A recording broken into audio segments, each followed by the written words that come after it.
Welcome, everyone, to the Sports Illustrated Media Podcast. I am your host, Jimmy Traina. Thanks for listening. Phenomenal show today with Ian Eagle from CBS Sports, TNT.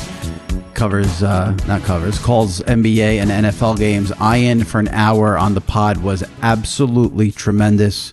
So many funny stories and interesting thoughts on, there's two big jobs out there that Ian could be in the mix for. The lead play-by-play voice for Turner, NBA, obviously, and then Thursday Night Football on Amazon. So we asked Ian about whether he wants those jobs, whether he'd take those jobs, and how they could fit in with his schedule. He also does games locally in New York, calling the Brooklyn Nets. He shares a great Tom Brady story, some great Bill Raftery stories. So I'm overusing the word great, but that's what Ian was. He was great on this podcast. So you will enjoy it. And then following Ian, Sal Licata joins me for our weekly Traina Thoughts segment. Get into some news with the NFL. Fox announcers Gus Johnson back doing some games. Netflix has a documentary coming up on Malice at the Palace. Hard Knocks trailer dropped. So I discuss all that with Sal. If you missed any recent episodes right now, before we get to Ian and Traina Thoughts, just make sure you catch up in the archives. Great episode last week with Brian Curtis of The Ringer, Lindsay Zarniak 2 weeks ago, Andrew Marchand 3 weeks ago, Sean McDonough 4 weeks ago. If you missed any of those, check them out. And if anybody can leave a review, that would help me. Listen to Ian and then leave the review. If you listen to Ian and you enjoy it, leave a review on Apple. It helps a lot. We're trying to get some new reviews there. We have a lot there, but we haven't had a ton recently. So if you can give a review, and you don't even have to praise me. You could praise just the guests. That's fine. That would help tremendously. And subscribe to the SI Media Podcast. Okay, here we go. Enough rambling by me. Ian Eagle, followed by Traina Thoughts right here on the SI Media Podcast. All right, joining me now, one of the best guys out there. Appreciate him coming on. Entertaining and a tremendous play-by-play man, Ian Eagle. Ian, how are you?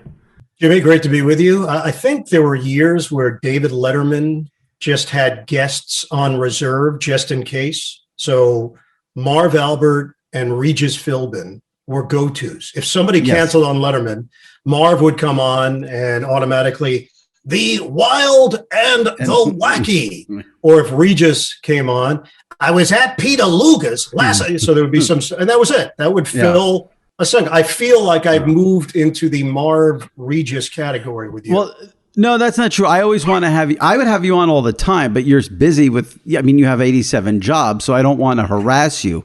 But for the listeners out there, I had teased on Twitter a couple of times that Chris Mad Dog Russo, who Ian used to be a producer for at WFAN in New York, was supposed to be on this week because he has a podcast he wanted to promote. And then Dog canceled, legit. It wasn't anything nefarious. He gave me ample time, canceled earlier in the week. And I said, who can I have on this week to fill in on short notice? And I went to Ian, and he was nice enough to say yes. And he's filling in for the Mad Dog, which is pretty good. Yeah. The scheduling scenario did not work out for me.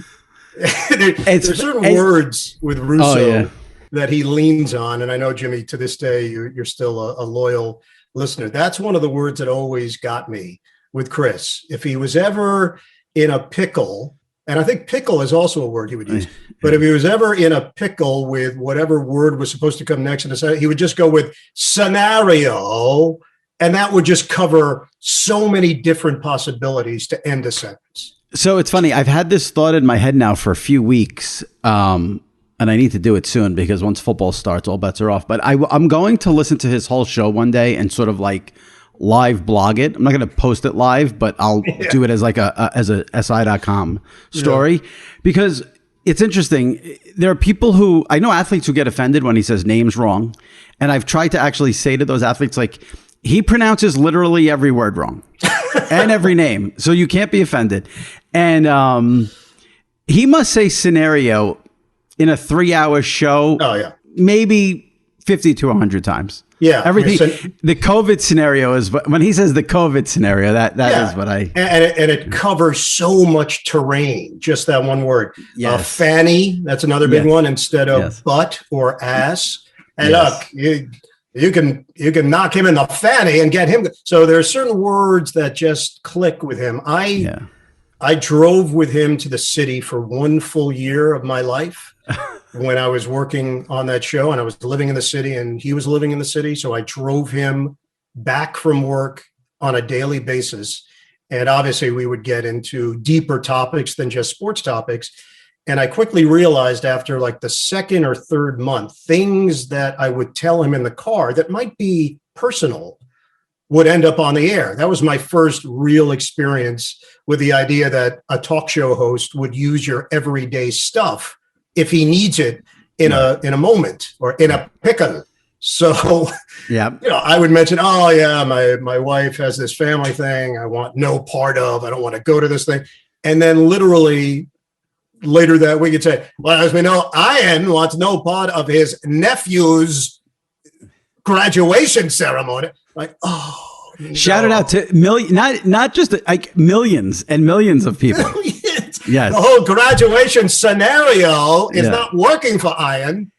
It just, you were on with him, I think, during the tournament, and I listened to it because I texted you because I think he told some story about him telling you not to give him a Xanax if he was in some high anxiety situation, and then he went to you for the Xanax. But during your interview with him on Sirius, he kept calling it Zantac.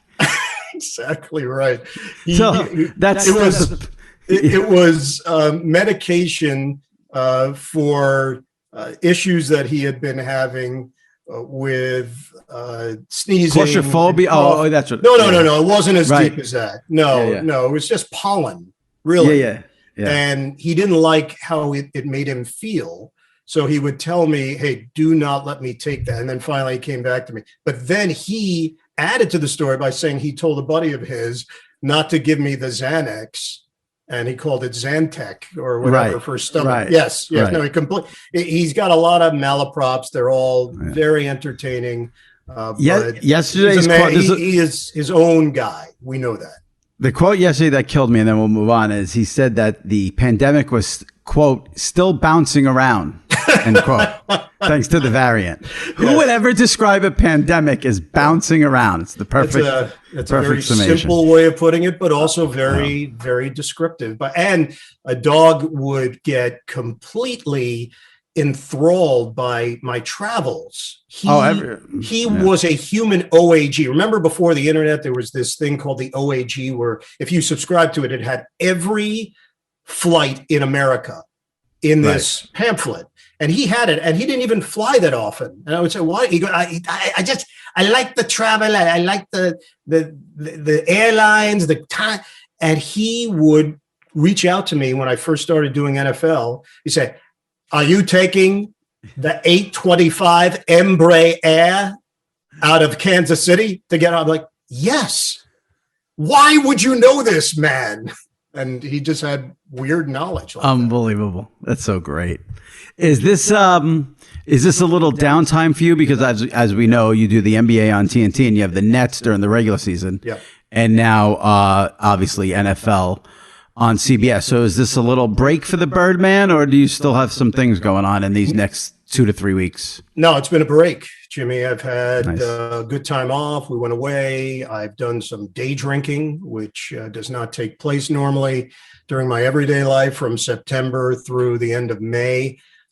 It's rare that I drink at all over the course of the season, but then I go the other way during the off season. I think I try to pack as much in as possible and then turn the switch off when the season gets underway. So yeah, it's been some quality downtime. Your old partner, Bill Rafter, he would be proud to hear that. Oh, I've been out with him a number of times. I have seen him on 4 or 5 occasions, and I think he likes this version of me better.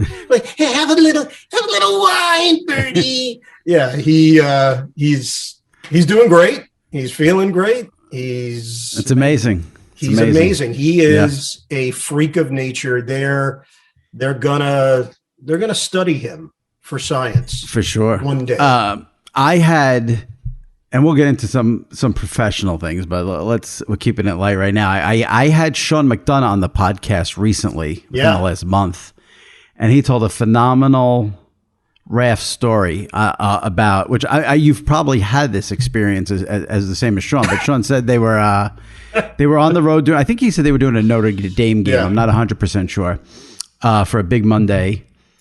And when it was over, they go to the airport to get the rental cars. And Raft is looking around for the car and he can't find it. And this is going on for several minutes. And McDonough finally says to him, did you by any chance go out drinking the other night and leave the car there because you didn't want to drive after you had a few pops? Right. And Raftery, oh, yeah, that's what happened to the car. Yeah, I have one that always goes back into my thought process with him. There's so many. And right. Yes, I have heard that story. And I've heard Bill's version of that story, which basically mirrors Sean's version. But if that's like, who would know? I forgot about it. He was doing the Nets and ESPN, and he was crisscrossing the country. And he ends up doing a game with me in San Francisco. But he flew in the day of, and he had done a Wake Forest game the day before. He really had no right to do both, but he just was packing it in. And he gets there, and he's working on no sleep. And he ends up, I think I've told you parts of this story, where he ends up in Mike O'Koren, the radio analyst's room. Mike had already checked out just to do some notes on his bed. I wake him up, the whole 9 yards. So we eventually get to the game. And we're now doing the first segment of the pregame. And I lead into him in regards to the Nets, Derek Coleman going against the Warriors. And Raph looks at me and he just starts singing. I said, here at the City by the Bay. And he says, sitting at the dock of the bay. And he's now going to go into the second verse. And the producer hits my earpiece, says, does he have any idea we're on the air? And I'm like, I don't know. And they roll the Coleman clip and he starts doing it. And he does it flawlessly. And we get to break.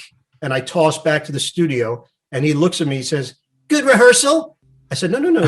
That just aired on television, Bill. He's like, what?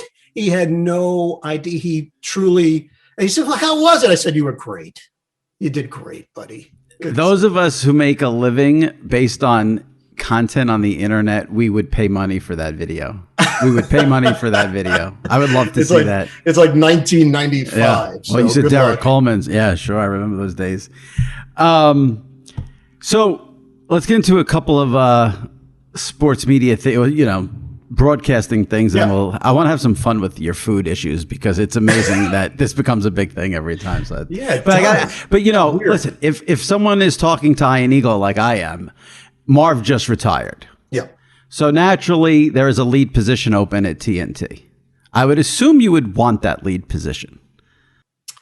Yeah, I think the way these jobs work is they don't come around all that often. So when something opens up and you think you might be a good fit, of course it crosses your mind, but you also recognize there are other people that feel the same way. And I think with Turner, they're in a really advantageous position. They've got a lot of great broadcasters in their stable, and how it all plays out, what the pairings look like. I'm not even sure they're necessarily going to say, this is our A crew, this is our B crew. They might keep it loose and pair up different guys during the season. My goal is to continue and keep working for them and do big NBA games when those are available to me. As far as the spot, I don't know how all of it's going to play out. I do know that they're great people over there, and it's been a really nice working relationship the last number of years. I've actually been there a long time because it was such a part-time basis where they needed me for a playoff series and the Nets just weren't making the playoffs.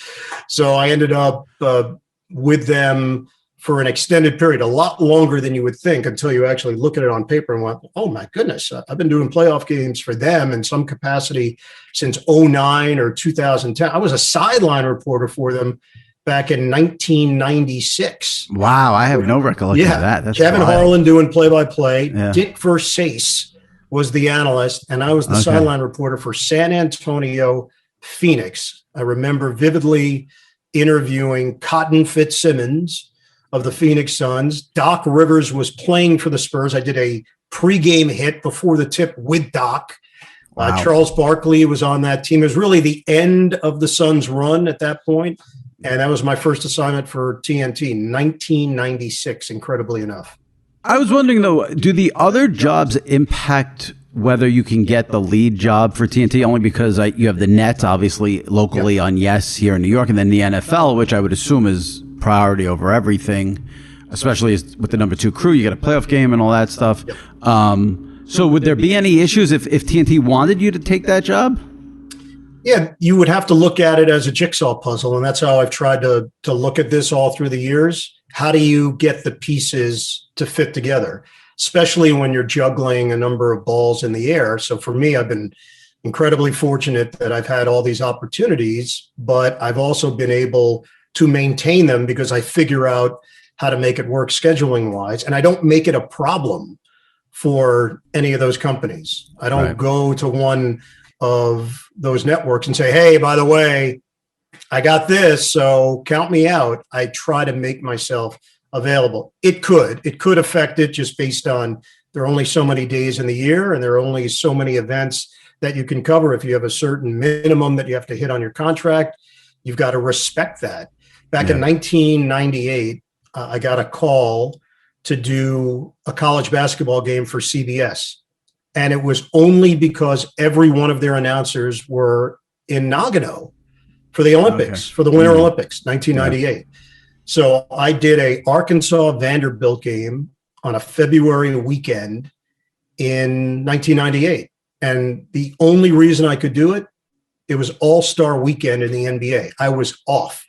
I had nothing in my contract at the time with the Nets that would allow me to do other stuff. Right. And it was dumb luck more than anything else. So I did the game.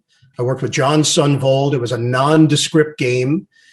And I went back home assuming this was going to be a one-off. They ended up calling me a week later, seeing if I was available for a Syracuse-Georgetown game, which would have been my dream. Right. To do Syracuse-Georgetown. I had just graduated from Syracuse. That was the ultimate for that school and the rivalry.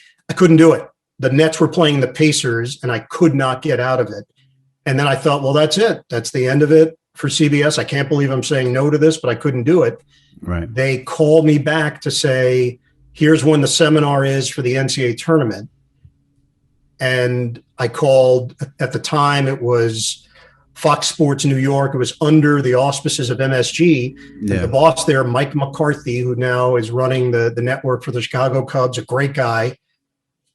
I basically pleaded with him. I said, look, could I get this weekend off to do the NCAA tournament? And fortunately, he said yes. He didn't have to contractually. Right. So that was a case of I had built up some goodwill. I think he recognized that in the big picture, this was going to be a good thing for my career. During the NCAA tournament, Jimmy, I remember opening up the USA Today. I was in Sacramento, me and Jim Spinarkle. And the teams there were Maryland and Arizona and Illinois State and Nicholls State and Utah State. And I opened up the USA Today. It was left at my door of the hotel, the Hyatt Regency, because everybody got a USA Today at their door. And Rudy Martzke's column stated CBS gets the rights to the AFC. And that was it. That changed my whole career because CBS got the rights. I was working for CBS. Right. I had done the Jets, and then the whole path changed based on, basically a few weeks in time in 1998. It does show you too. I'd be curious what you think about this, because whenever people ask me about getting in this business, obviously we do different things, but it's sports media under the umbrella. I always say to them, I don't like saying this, but from my experience, what happened to me and what I've seen with other people, who is almost more important than what you know. And I don't mean it, it comes off as like a negative, and I don't mean it as a negative because you had Mike McCarthy on your side there to help you. If he doesn't give you that permission, so you need, and I think it's more true with what you do than what I do with TV, play-by-play, et cetera. You need people in higher positions on your side if you want to keep going and going and going. No, you're right about that. Relationships are really important, and fostering them and maintaining them and not taking them for granted. I think for me on a personal level, that's been a big part of success. And it's not ass kissing. It's actually finding a commonality and a common bond and doing the work that's required to maintain the relationship and staying in touch and checking in and finding where that fine line is of feedback and input and developing a back and forth. No, I can't tell you how many times in the course of my career, somebody that was in a position to make a decision that would affect my life fortunately made the decision that benefited me based on the fact that they trusted me or believed in me, or I had built up enough equity in the relationship for them to believe in me. For all of these things to work out for me in scheduling, it does take an understanding boss somewhere along the line to see the big picture. That's the thing. You need that person helping you not to be a jerk and to want to help you. And sometimes you do get a boss that doesn't see it that way, and you have to accept that too. They're in the position of power. And I don't want to specifically call anyone a jerk because I don't know the details, but the fact that like ESPN and CBS can't work something out where they let Dick Vitale do the tournament one year after the guy's been, listen, you may not like his style, you may love him. It doesn't matter where you fall on the Vitale scale. That's a guy who deserves to call a tournament once in his life. I mean, come on, like work that out for the guy, Yeah, I thought you were going to call it the Vitale scenario, but that gets it. The Vitale scale. That is definitely a Vitale scenario. Yeah, sure. No, but I see your point. I do think sometimes there are some inner workings that we're not familiar with behind the scenes, things that took place years earlier, things that might have been petty. And here's the other part. And Jimmy, you live in this world, and oftentimes you're asked to make very snap observations on something that happens within the media.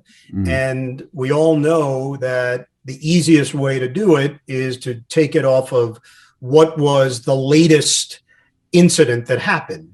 Right. And oftentimes it's deeper than that. When someone is let go, when someone is fired or someone is replaced, everyone just assumes, oh, they got railroaded. They got screwed because of this. This happened and then that happened. And oftentimes there's 10 other things that go into it that we know nothing about, that had been building and building and building. But the PR hit is they let this person go. It's over. And it's based on this incident. It's not always that cut and dry. Yeah. Yeah, there's a lot of behind the scenes things that, some people have the same agent, different agents, and who know there's a lot of that. Speaking of agents, just to follow up on it. Now, when Sean McDonough was on, he told me he made no secret. He pursued ESPN hard about getting that lead NHL gig. Do you go to TNT and say, I want this job if it's, not if it's available, it is available, but do you make it clear to them that you would be happy to get that gig and you want it?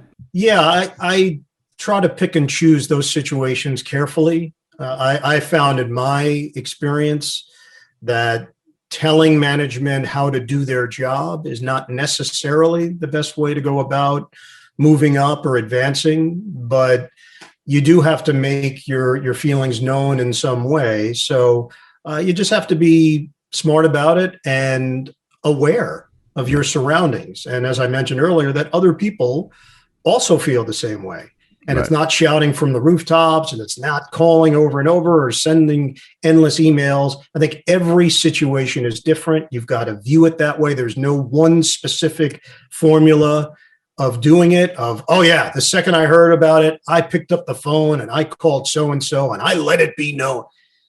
It just doesn't work that way. Yeah. You've got to be smart and you've got to be selective on how you approach it. And the hope also is that, like everything else in life, it is a meritocracy where you hope that your skill and your talent is what really stands out in these situations. But as we know, it's not always that way. There's so many other factors that come into play. I will say, this is not for you to say, it's for me to say, but TNT is in a good spot here, which is usually the opposite, because listen, if you're just going by common sense, you'd think they'd go with you or Kevin Harlan, Brian Anderson. Yep. All three obviously are excellent. And I think what helps them a lot, this is what my experience is, and again, not for you to say, you and Harlan are so beloved. They're going to get an automatic good PR bump if, it's one of you guys. And that, usually when you're coming in to fill in for a legend and not even a legend, the old timer, that's rough. But for TNT, they lucked out in this situation because that's not an easy spot. So at least they're, for them, they should be, grateful that, if it's you or Harlan, from what I've seen from Twitter reaction, talking to friends, I mean, the fans would be very happy with that, which is not the case. Fans are usually not happy. We're usually very miserable people. Well, what are you saying? You're saying Twitter is a place that can be a bastion of negativity? It could be a problem. I don't understand. But see, but here's the thing, Ian. I know you have the secret account where you see what's going on, because you knew that I had to guess cancel, and the only way you would know that is from Twitter. So I would love to know how much time you're spending on that secret account. Well, let me take you in a different direction, because I am very much in tune with what's happening. So you're right, there is a burner account, and I have never tweeted from it. I follow people that affect my position as a broadcaster and as an NFL, NBA, and some other sports that I'm interested, observer. But what I have found over the last, I'd say 4 months in particular, that has really shocked me is this TikTok tundra that takes place at about 10 o'clock at night. I have no idea why it's happening, what started it, but I will go on a 45-minute run, and I'm in a trance. I do 2 hours, so you're in good shape. Okay. All right, I'm not as addicted as you. But the stuff that's obviously the algorithm now is following what I'm into. Right. I'll go down weird rabbit holes where I'm doing 11 minutes on Nell Carter, and I don't know why. I watched Give Me a Break, but I don't need that much Nell Carter knowledge. And then out of nowhere, I'll make a left turn, and I'm watching the opening sequence from a Patty Duke, John Vernon, a.k.a. Dean Wormer sitcom. And I can't understand where the time goes. I look up and I say, this just blew my night. It's insane how addicting it is. I have a lot to say here. First of all, I need to thank you from the bottom of my heart for the first ever Nell Carter reference on the SI Media podcast. As someone who grew up in the 80s, I was a big Give Me a Break fan, so we need to give Nell her credit there. Devastating when Chief died on the show. And Adolph Sweet. That was tough. And when Joey Lawrence grew up, for me, that was also tough. He didn't have that same little that bowl haircut. He was getting bigger then. And it's funny. I had a night on TikTok recently, within the last month, I would say, where I think within like a 5-minute span, I followed Giannis, Shawn Mendes, and Frank Sinatra. I mean, so when you say you go into the rabbit hole, I know exactly. And it started for me at the beginning of the pandemic. I have 2 nieces who are 16 and 11. Their whole life is TikTok. They don't care about anything but TikTok. So that's how I begun to get familiar with it. And then the addiction is real. Yeah, and you know what the other insane part of it is, and I think this plays into the addiction. I've convinced myself that at some point I'm just going to get to the end. That there will never be something new that can surprise me. That as I keep and the other part, it plays. I don't have ADD, but I know obviously a lot of people do. Yeah, it plays to that. If you don't like something, within 2 seconds you swipe up and you move on to the next thing. Right. And I just have some weird notion that I'm going to finish at some point. I'm going to get to the top of the mountain, right? And it's over. And I'm going to get a message saying, "You've seen every TikTok. Go read a book." Right. Yeah. It's not going to happen. It's not going to happen. Ever. I just remembered that's what got me into it. It was at the beginning of the pandemic, and what I got into it for and made an account to why I got into all the Karen videos. It was everyone fighting about the masks. I'm not wearing the mask in this store. My freedoms. I'm sick. It would be one person going into the store saying, "I'm not wearing the mask," and she would say, "I have a note from my doctor. I'm sick. It's my freedoms. It's the First Amendment. It's Russia's trying to control it." So like, which one is it? So it was all the Karen videos is what got me into it at first. And then you see that there's so much other stuff on there that it's just incredible. And like I'll have those nights where it's 1 and 2 a.m. and I'm like, I just want it. Like, why doesn't it just kick me off or something already? And the problem is, if something is of interest to you, then you begin to really go deeper. I don't know, about a month ago, I watched 12 straight Bernie Kopell videos. That's Doc from Love Boat. Great guy, wonderful actor. But I didn't need that in my life at that point. I didn't know. But maybe you did. Maybe I did. But maybe you did. Maybe I did. I did read something. It was funny because when the pandemic first started, those first few months, people were binging all sorts of things like Tiger King, and I did that too. Yeah.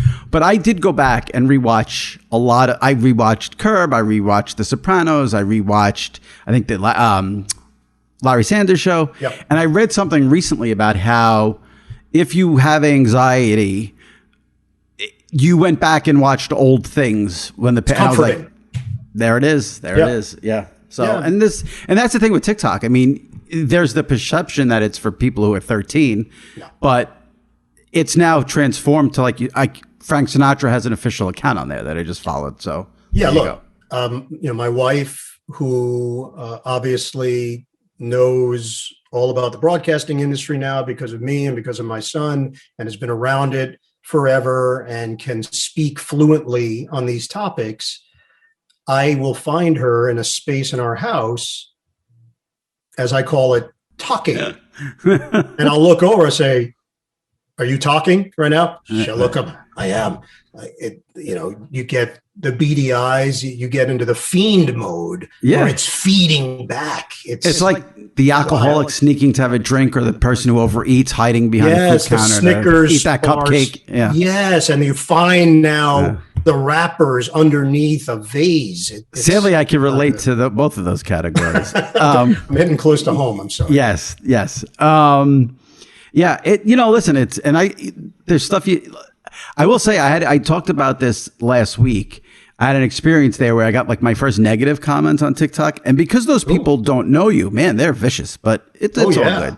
Yeah. Yeah. No, my daughter is heavily involved. She has a rather large account, a fashion account with nearly 170,000 followers. And it's a huge part of her life. Yeah. And I see now that it's a way to make a living, which is hard to believe. She just graduated college, and this has been a bridge to having a professional career. It's wild. Yeah, it really is wild. And, the media game constantly changing. That's another layer of this. Speaking of the media game changing, this is another question I had for you, which is let's say hypothetically you didn't get the lead NBA job for TNT for whatever reason. Would the Thursday night Amazon football game appeal to you? Would you want that job? I've been doing Thursday night on the radio for Westwood One for 11 seasons. This might be year number 12 coming up. So I did get used to the schedule. Right, because you could do it Thursday and Sunday. Yeah. Yeah, it's challenging though, Jimmy. I'll say that. The information, when you start doing the numbers, it's 53 players on a roster. That's 106 for a game that you have to have a working knowledge of. And now you multiply it by 2, you're at 212 names a week, where it's not just you have to be able to recall their name, you have to know something about them and be able in the moment to give some valuable piece of information. And the wear and tear, the travel. I've enjoyed it. I like the juggle. It actually helps me because as the season goes on, if you had Tennessee and Jacksonville on a Thursday, and now you get Tennessee on a Sunday or Jacksonville on a Sunday, you feel like, oh, I've done a lot of the prep here. I'm absolutely prepared. And now I just have to dot some I's and cross some T's and get into the thick of it with the specific information for the week. So I've enjoyed it. Who knows? I'm curious how all of that plays out. I think Amazon is going to try to do something unique and special. The bottom line for Amazon is they are going to have to still present the game. NFL fans want to see the game. So you can do some innovative stuff, but you can't lose sight of what you need to do, the meat and potatoes of doing the game. It's got to look like an NFL game. It's got to sound like an NFL game. It's got to feel like an NFL game. And as long as they check all 3 of those boxes, I think they're going to be able to try some things and maybe find some new terrain that hasn't been covered in previous iterations of this. So it sounds like you'd be up for that gig if it was. Is that what you took out of that answer? That's what I took out. And also, I assumed, which I guess I should never do as a host, but I assumed if TNT went to you and said, Ian, we want you to replace Marv as our lead NBA announcer, and if Amazon went to you and said, we want you to do Thursday Night Football, you would obviously do the NBA over the NFL.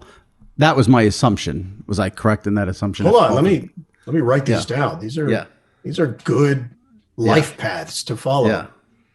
You'd want the NBA. Idea, Jimmy. You don't know which job you would choose if you had to pick one of those jobs? Really? I have no idea. No. See, I would always think you would go NBA. I mean, yeah, the NFL is bigger, but I feel like you're an NBA guy.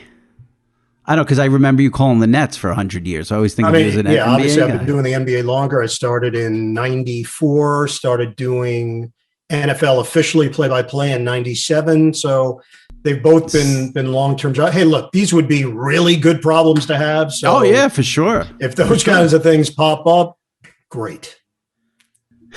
Interesting. All right. That threw a wrinkle there at me, I must say. I and thought to the me, NBA all the way. Yeah. Yeah, you have a lot to think about, it seems like. I'm going to go on TikTok. I can't. This is like too huge for me to even ponder. So I thought it would be fun. I hate doing hokey bullshit, but you're very funny and quick. So I figured if I'm going to do this with someone, I just have a couple of topics I just wanted to throw at you. Just see what, whatever. This is not hokey bullshit though, right? Okay. Well, it is, but we'll see what happens. I thought you might have a comment or two that could be interesting for people. Just your thoughts on random things. And then we're going to get into some food things. We'll start with a sports related item. Okay. Travis Kelce. Is it Kelce or Kels? What have you been saying? What are you going to say this season? Oh my gosh. First of all, I find him to be hilarious. Oh yeah. He is tremendous in our production meetings. He's always good. He never disappoints. He's ridiculously likable. There was a show on Showtime. It didn't last very long. It's with John C. Reilly. And he's in the first episode. And I don't want to give anything away. Right. Again, it didn't really hit. It's about space travel. They only made 7 episodes. I did watch it. He kills it.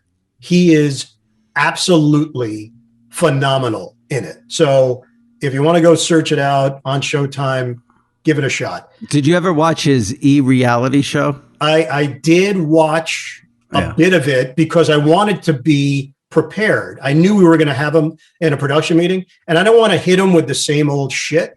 Right. So I wanted to come at it from a different angle. So I ended up watching a few episodes.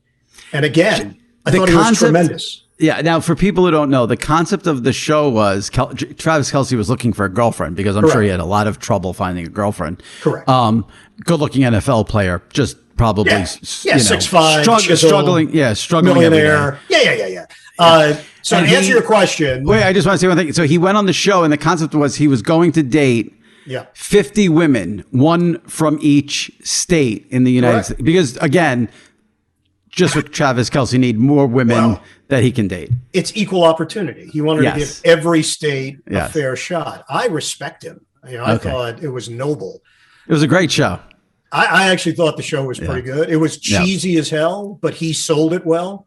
Absolutely. And again, he's very affable. I think part of me believes he's screwing with people on this Kels thing. Right. And then another part of me believes that maybe there is something to it, that back in the day he was called this. And, his brother's a professional player too. He absolutely could have corrected somebody along the way at the collegiate level, at the professional level. It reminded me of a story personally. So the Nets go to the NBA Finals with Jason Kidd at the helm, and they're going to play the Los Angeles Lakers. And we fly to LA. Bill Raftery and I had done the games all season. They're going to have us do pre and post game, pregame hits, post game hits. Again, this was under the umbrella of MSG, but it was Fox Sports New York. And the night before game 1 of the NBA Finals, I'm in my hotel room. And again, this is pre-cell phone, so we're talking 02. And I get a call to my room. And I pick up the phone in my room, and the person says, "Hey, Ian, what's up? It's T-Mac." I'm like, "Who the hell is T-Mac?" I'm like, "Hey, what's going on?" He's like, "Hey, I just saw Bill Raftery. What time are you meeting for dinner?" And I really have no idea who this is on the phone. And I think it's a fan. I don't know what's going on. I don't know the voice. And I just play it off. I'm like, oh yeah, I'm not really sure. I'm not sure, man. He's like, oh, really? I'm like, no. And he goes, oh, all right, thanks. And he hangs up. I'm like, that was weird. So I go downstairs. We're meeting at 7:00. So I meet Raph in the lobby. Frank DeGrace, our producer, is with us. And then Todd McCullough, who's a center on the Nets, is there as well. Right. And I said, hey, what's up, Todd? He goes, what's your problem, man? What's my problem? He goes, I just called your room an hour ago and you wouldn't. I go, you're T-Mac? He goes, yeah. I go, nobody's ever called you T-Mac that I've ever heard. He goes, right. So I had no idea it was Tom McCullough. The story gets to another angle. One last one. Yeah. So we go to dinner and his father joins us for dinner at an Italian restaurant. He's going to play Shaquille O'Neal the next night. I'm staring at him across the table. I'm thinking in 24 hours, you are going to get your ass kicked by Shaquille O'Neal. But on this night, he's at an Italian restaurant with me, some of the guys on the TV crew, and his dad. So his dad, who's a tall guy, 6'8" Canadian, nice guy, turns to me and he says, hey, I got a bone to pick with you. Oh, no. I'm like, oh, my gosh. I said, what's up? He said, our name is McCulloch. I said, what? McCulloch? I said, seriously? And now Todd's sitting across the table. And I said, Mr. McCulloch, I am so sorry. I actually went to your son before the season, which I did at Media Day. And I asked him, how do you pronounce your name? Because it means a lot to me based on my own name. And he told me it's McCullough, Todd McCullough. And then Mr. McCulloch looks at me and goes, well, he doesn't know. Well, who the hell am I supposed to believe? Right. So in Travis Kelce's case, it may have been Kels at some point, but it's accepted as Kelce. At some point, I think what I'm going to do this year, Jimmy, I'm not joking. If he drops a pass, I'll call him Kels. And if he catches a pass, he's Kelce. So that works. That'll work. Okay. Do you know what an NFT is? If NFT is, and if so, can you explain it to me? I am familiar with the terminology. I do not understand it, and I'm not in that world. No, I cannot explain it to you. I'm not your guy. It doesn't make any sense to me. Did J-Lo rush back to Ben Affleck too soon? No, I think they're soulmates. No, soulmates. Yep. All right, This one's a little more detailed. We have seen a side of Tom Brady in the past year that we have not seen before. Yeah. You have been in meetings with him for probably 20 years. Yeah. Are we seeing a new Tom Brady, or has this always been Tom Brady? Do you chalk it up to him not being in New England? Do you chalk it up to him being 44 and he doesn't care anymore and he's showing everyone what he is? What is going on here? Ding, ding, ding, ding. That's the indicator that your second part was correct. So it has nothing to do with New England. Him. Okay. Always been him. And he's just letting people see the real him. I've always been impressed with him. And I did, if it wasn't his first start, it was his second start after the Bledsoe injury. And he walked into the meeting room. I was blown away by his friendliness and by his openness and his ability to answer every question you threw his way and give you something worthwhile, very similar to Peyton in that regard. The difference that I think now we see is the playful side. And he was comfortable, certainly with Dan Fouts and I. Dan had covered him when he was in high school. Dan had video. He brought video with him at one point of him interviewing Tom Brady when he was in high school and them doing a walk and talk. And it obviously resonated with Tom because he's talking to a Hall of Fame QB who was a local anchor in San Francisco. He was at KPIX in San Francisco doing the sports and interviewed Tom Brady, who was starting to emerge in the Bay Area. So he was always comfortable with Dan, and Dan could screw with him and Dan could poke at him, and Tom was playful back. I remember very specifically one particular instance for me. I'm doing the Nets during the NFL season. trying to pack it all in. I had a net game on a Friday. I took the first flight available Saturday morning to get to New England. And look, their facility is not that close to Boston. It's not that close to Providence. It's a hike. I fly into Boston. I get a ride from Boston into their facility, and I get there, and Jimmy, I'm a wreck. I'm working on, for me, too little sleep. I don't drink coffee. I've never had a sip of coffee in my life. So I know people would say, like, just pound a couple of cups of coffee. I don't do it. I go into the meeting room, and they had in the press area, it's empty except for us. First, they bring Dunkin' Donuts, big box. And in the press area, they have sodas, and it was a large Pepsi. And it's 9 something in the morning. I was on like a 7 a.m. flight or 6:50. So I just convinced myself, I'm just going to have the Pepsi. That's going to give me the jolt. And they bring donuts. So Tom walks in. I have a large Pepsi in front of me and a half-eaten chocolate frosted donut. And he walks in and he says, having a good morning, Ian? How's that all working out for you? I said, oh, no. Normally I wouldn't have a Pepsi at 9 a.m., but he doesn't want to hear it. He's like, no, you're having a Pepsi at 9 a.m. and you've eaten a donut. He goes, I go to a healthy donut shop, which is only a half mile away. I was like, well, that's kind of an oxymoron. Like, why would you have a healthy donut? And I said, well, have you ever had a Pepsi? He goes, no, never had soda. So he crushed me at that point, and I believe he fat shamed me as well.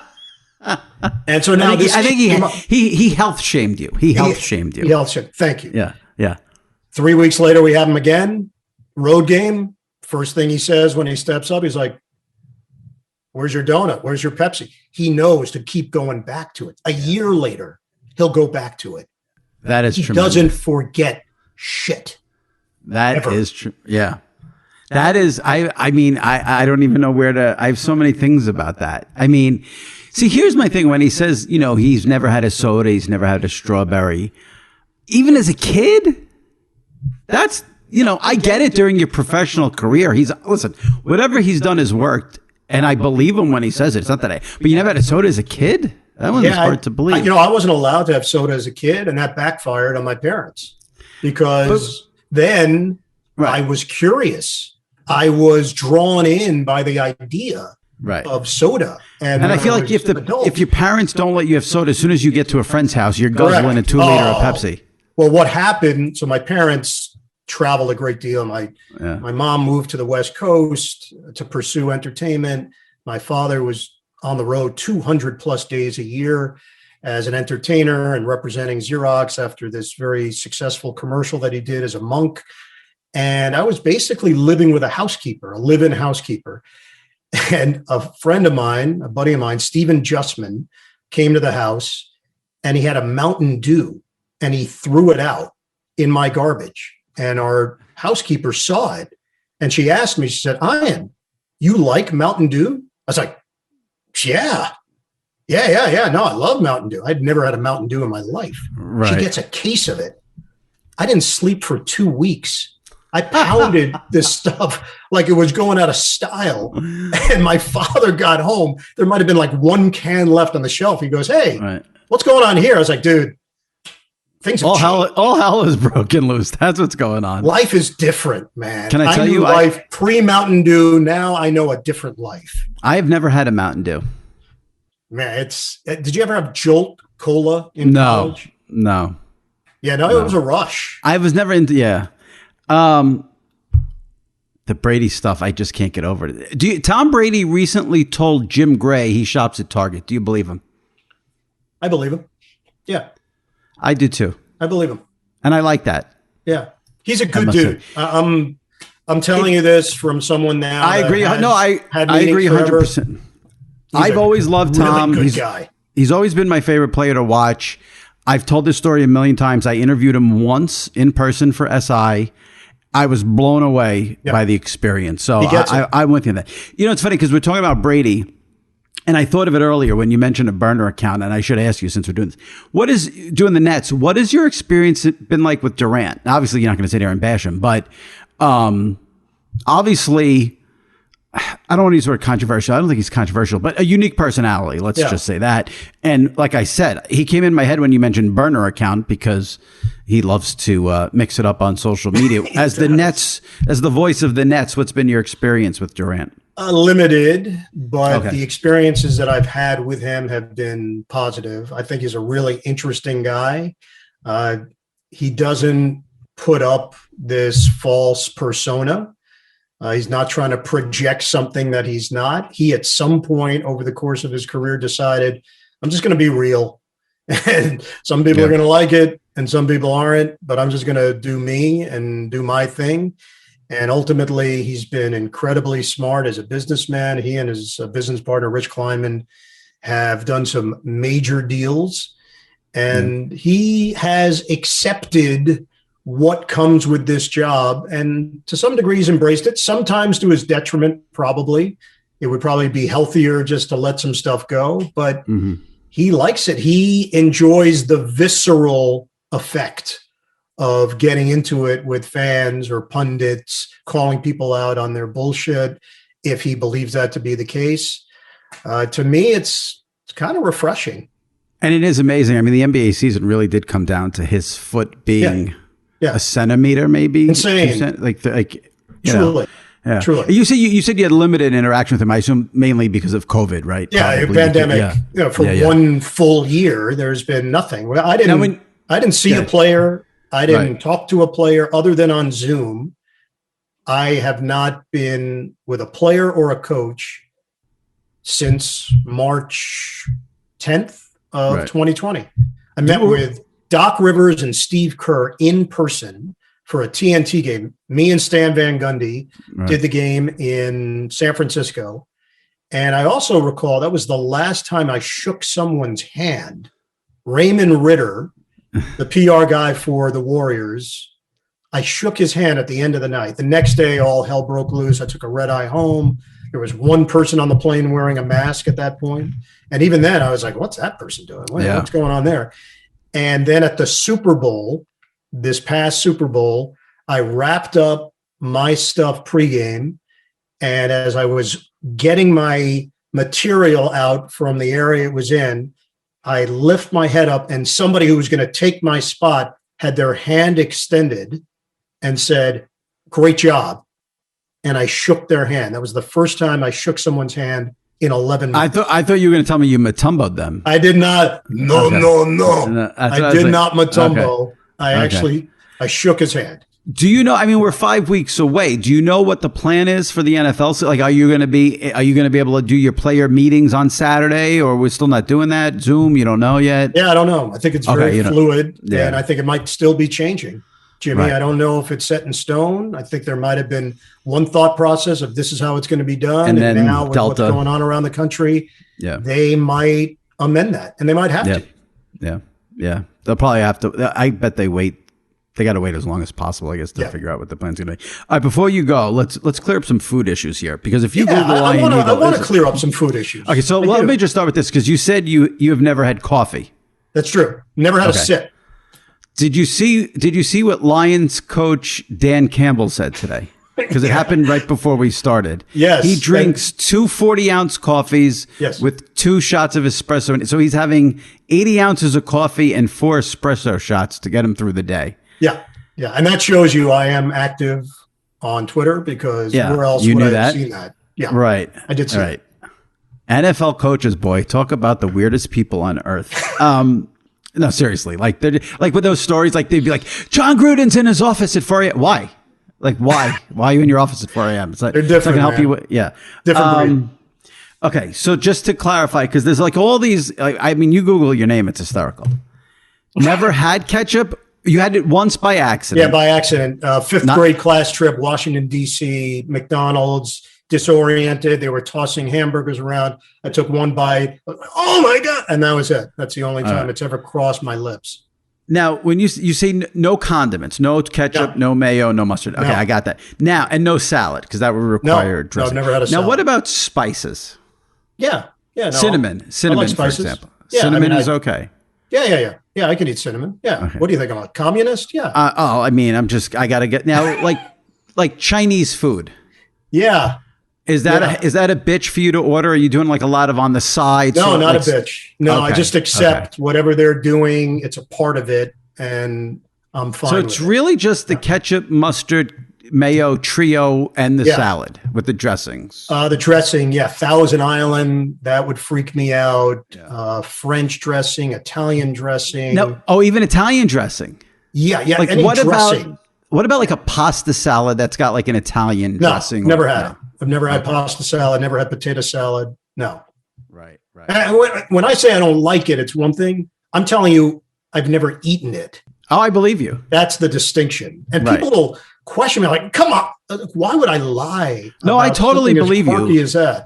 No, I believe you 100%. So if you go to a barbecue,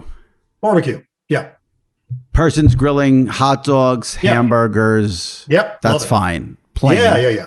Corn on the cob, we'll go with that. No, I'll eat corn on the cob, but nothing. But if there's any sort of salad with the mayo, that's obviously out. That's not going to happen. It's not like it's even like I might take a look. No, it won't happen. But someone brought this up to me. I got a lot of texts.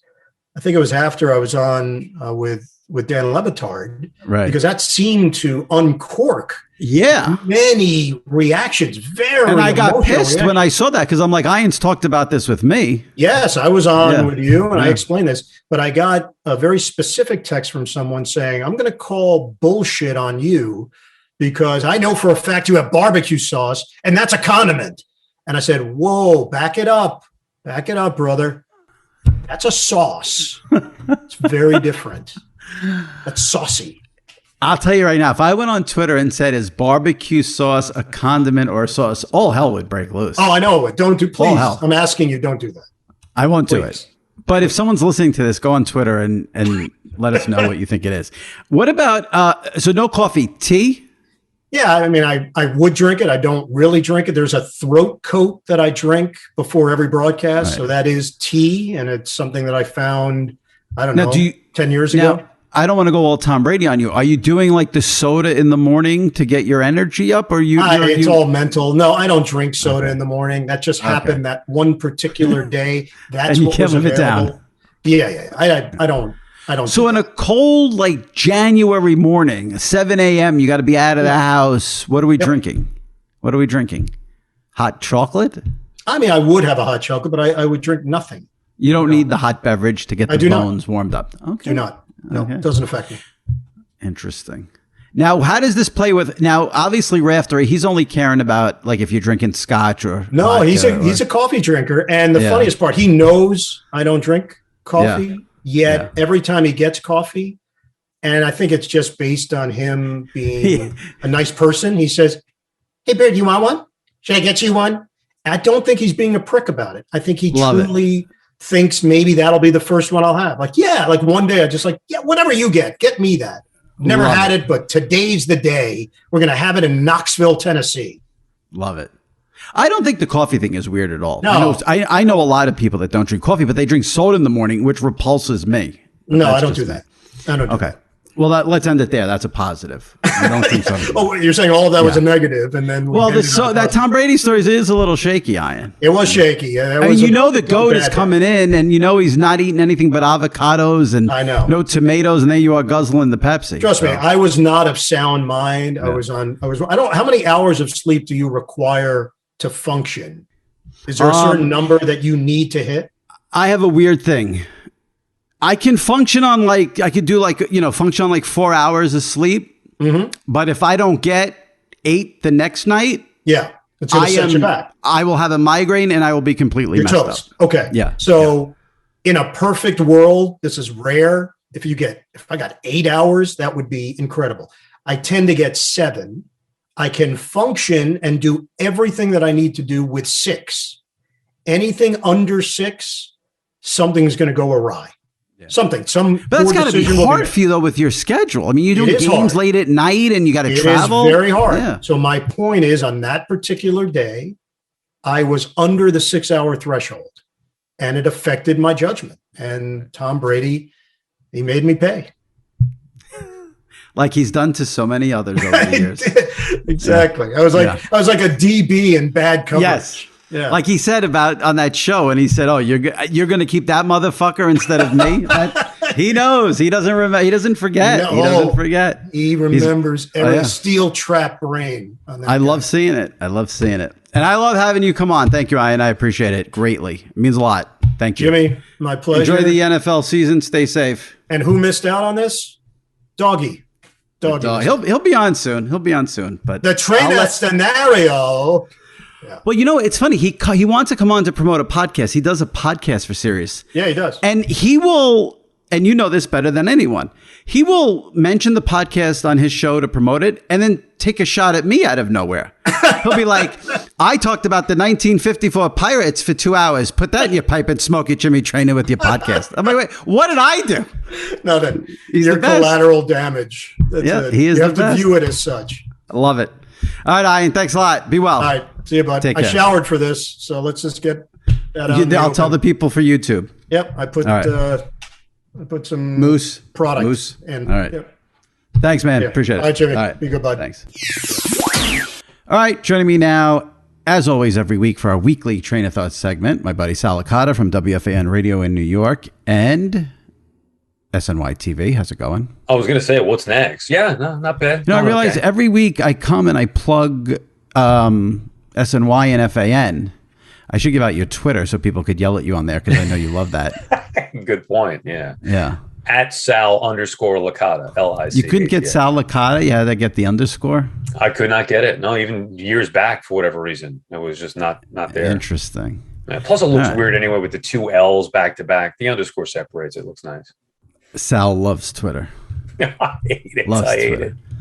Well, I will say this. Twitter was good to me this morning because it gave me a column because Netflix put out the trailer for this documentary they're doing on the Palace at the Malice at the Palace, which I thought looked tremendous. Did you get a chance to check it out? I did. It is must see. Yes, I did. I cannot wait. I you know what? The best thing about the trailer was that it's coming out August 9th, which is August 10th. Yeah, August right. 10th. We don't have to wait that. It's right around the corner. It's right here. Right. I cannot. Now it's a one-part series or it's a multiple. So the show is 5 parts of 5 different topics. So I think like one topic they said was like Caitlyn Jenner winning the, I don't know, but one episode is the Malice at the Palace. So it's one episode. So it's a documentary show?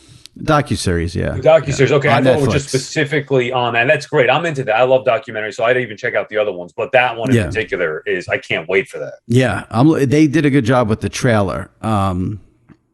The Pacers players they're still not happy with, I guess obviously they're not going to be happy with what happened, but I don't think they're happy with the perception that they were sort of to blame or Ron Artest went in the stands, et cetera. So it'll be interesting to see and hear if there's a different side.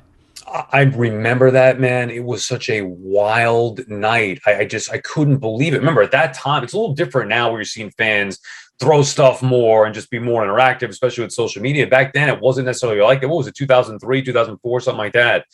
And it just, to see players go into the stand, I'm not saying I blame them. I know you can't do it, but the stuff being thrown, I'm sure there was a lot of stuff being said. I cannot wait to find out more behind the scenes stuff. And I can understand the players' frustration because the fans think they could act any way they want. And in reality, there have to be some consequences. Not that that should be it, but obviously that's what happened. Now, on the flip side, HBO released the trailer for Hard Knocks. It did absolutely nothing for me. Really? Yeah. Come on, just that music alone. Football season starts when the first episode of Hard Knocks airs. I don't care who the team is, what the players are, and I know some seasons are much better than others. I can't get enough of it. I love it. The music. I thought it was such a bad year last year. And listen, I think it's been bad. I shouldn't use the word bad. For me, Hard Knocks stopped being interesting a very long time ago when Twitter came around because there's nothing that's on Hard Knocks that can be fresh. Everything is old. Now, the one season that sort of blew up that theory was the Brown season. The Brown season was tremendous because you had Baker Mayfield was a rookie. You had the coach who was like stretching his bullshit. You think they ever stretched at Normandy? I forgot the guy's name, Bob Wiley. Oh yeah, the big was guy. Great. And then you had Carl Nassib talking about finances and people wasting their time on social media. That was a great season. Now, do you remember who was they after did the that? Raiders. The Raiders was a terrible season. Man, I don't remember. One of the might be the worst. And then last year they did the Rams and Chargers. I didn't like that. It was okay. It wasn't but great. The COVID stuff ruined everything. And it was more about that, like, this is how they're functioning with COVID.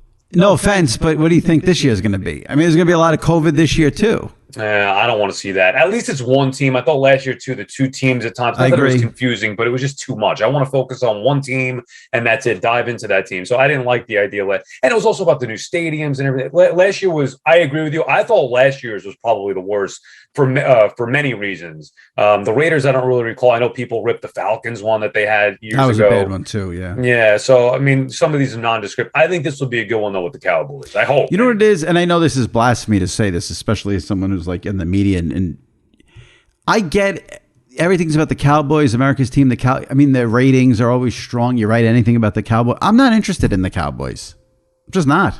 That's fair. I'd much rather see. I mean, they won't do it. They got to go by certain rules. But like the Chiefs are so much more interesting than the Cowboys. The Bucks are so much more interesting than the Cowboys. I think the Bills are more interesting than the Cowboys. Like, I don't know. The Cowboys don't get me excited the way they get a lot of other people excited. Agreed. However, I still think there is some intrigue there because it is still the Cowboys. Whether we love them as much as everybody else, it's still the Cowboys, not just some nondescript team. Plus Dak coming back, plus McCarthy. Maybe you get to see his ineptitude on full display in Hard Knocks behind the scenes. So there are some intrigue. Jerry Jones, I'm sure, will get something. I would hope at least with him, and he's always a character. So I at least think there are some entertaining elements that are possible with the Cowboys. Yeah, and listen, people are going to watch it because it's the Cowboys, so it automatically becomes a thing. I'm just, for me personally, like I'm not all pumped up because it's the Cowboys, but it will get other people. Don't people watch it regardless? Like I know you were. I couldn't care less which team. I know certain teams are better stories, but I don't care who it is. I'm watching it. I love it. I agree. Even last year in a bad year, I made a point to watch every single episode, and I couldn't wait for it to come out. So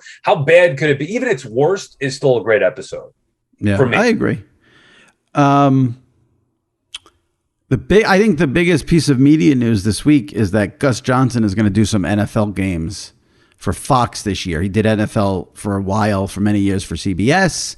Then he went to Fox, became the voice of college football for Fox.